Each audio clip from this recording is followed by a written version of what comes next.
Welcome to Aunty K's, your favorite radical queer indigenous auntie, bringing you tarot every day. Hello everyone and welcome to Aunty K's Tarot. We are going to look at decks on my table. Decks that were on my table last week and decks that were on my table this week. There are some that are being moved around. Let's look at what's not going anywhere. And that would be the Brown Witch Lenny. It's one of my own creations, so it's not really a surprise. So this is staying on my table. I do use Lenormand pretty frequently. Also, the Back Pocket Oracle. This is going to be ready the same time as the Star Wars deck, except you'll be able to get it immediately print on demand or add on to your Kickstarter. You'll also be able to add on the Brown Witch Lenny and the Marseille decks. Okay, so I use this playing card deck a lot. I really enjoy it. It has keywords. It's fully illustrated. Is based on the meanings that I use. And I don't know how to tell you what school of thought that is because it doesn't seem to be as easily divided with playing cards. Also remaining on my table is the Marseille Prendre Vie and the Cat Marseille. I've been using both of these the past week and they're both going to stay on my table this week, I have decided. I just filmed Top Tarot Trumps, so, you know, there's some of that going on. I enjoy both of these Marseille.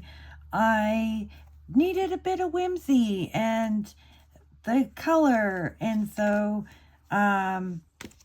this is what I've been working with, and I'm going to continue to have them on my table this work week. In Next World Tarot, Aztec Tarot, I just moved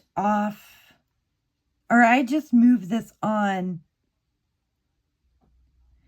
and something else off a couple days ago, just randomly in the middle of my day, and I don't remember what I moved off. But the Aztec Tarot's only been on my work table for part of a week, and it is going to stay this week. And the Next World Tarot, I've been using the Next World Tarot. Despite its size, I have just enough space on this table to pull a Celtic cross with it. And if I pull it the way I've been pulling them, and it's been fun. I've enjoyed using it, even though it's so big. I've enjoyed using it again, and I just like the art in this. Yeah, I have a RWS clone, and it's in completely different art style, one that I happen to like. I don't really like the art in the Rider-Waite Smith.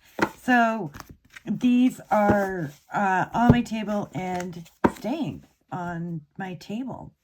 All right. This has been on my table for a while. It's the Truth Decks Reconciliation Edition. It's really handy in relationships. And it and a couple oracles are moving off my table this week in exchange for 2 others. So Reconciliations is getting put away this week.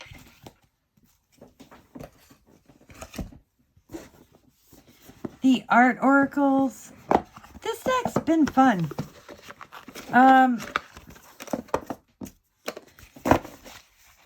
It's not been easy to incorporate some of these messages into my readings, but when I have, it's been interesting.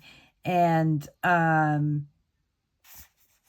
sometimes I would just use it for insight into the client calling, and that's been insightful in and of itself. It's been fun and I've enjoyed it, but we are packing up our oracles. And I have a backpack shelf that I can stand up, reach my arms out, and grab a couple oracles or playing decks. So this is moving to the backpack shelf, and I don't usually include the backpack shelf in my on the table decks because it might mean that I only reach for it like a couple times in the week or not at all. But I don't want to put it fully away. Sorry about that. And so those oracles are all getting put away, and I'm bringing back out, what is this called? Because I don't even keep it in the box. Bones and Curios or something. I wrote the keywords from the guidebook onto the cards, like the main keyword. And so this is one of the oracles I'm bringing back out onto my table. I sometimes use it like an oracle card. I sometimes use it like playing cards or Lenormand, or to enhance those readings. All right. The other oracle deck, I just got in this Haters Exposed deck off Amazon that's very cheap. It came across my feed and I really thought about it. And then Kim at Abundant Life Tarot did a walkthrough of it. I'm like, yeah, because I need this for some of my clients. Now, it has some cards I'm not really allowed to use on the hotlines. I'm not allowed to talk about hexes and curses and magical solutions. So to make it easy to work with, I have this. I have a number of clients who call me to help them navigate through their workplaces. Some of them have toxic workplaces, or they just struggle to navigate the personalities and know what's going on. And, or your communities or their families, or there's a problem. So I didn't really get this so much for relationships. I don't really anticipate using this in relationship readings. I anticipate using this in do I have issues with my neighbors? Do I have issues with my workplace? Those kinds of readings. I did leave in one card. I was trying to find where I put it. I did leave in one of these. I don't think a deck really needs more than one of these. And I want it there. And I can find my way around telling somebody if something's actually going on. So this is going on my table for a test drive. I'm kind of excited about it. I forgot to mention fortune cookies is, of course, on my table. It's not going anywhere. Okay.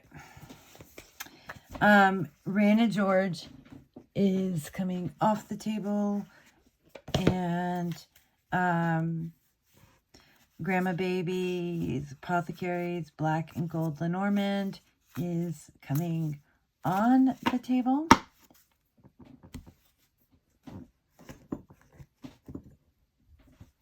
And Fifth Spirit and Star Maiden are coming out just for room.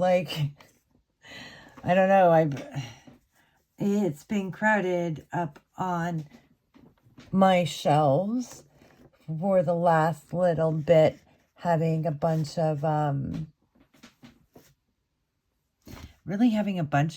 tarot decks, actually, instead of a bunch of Lenormands. So I'm making some space. And I'm in the making space vein. I'm happy to be using this deck, the Next World Tarot, and finding that I have the space for it, because it's a deck that really does work great.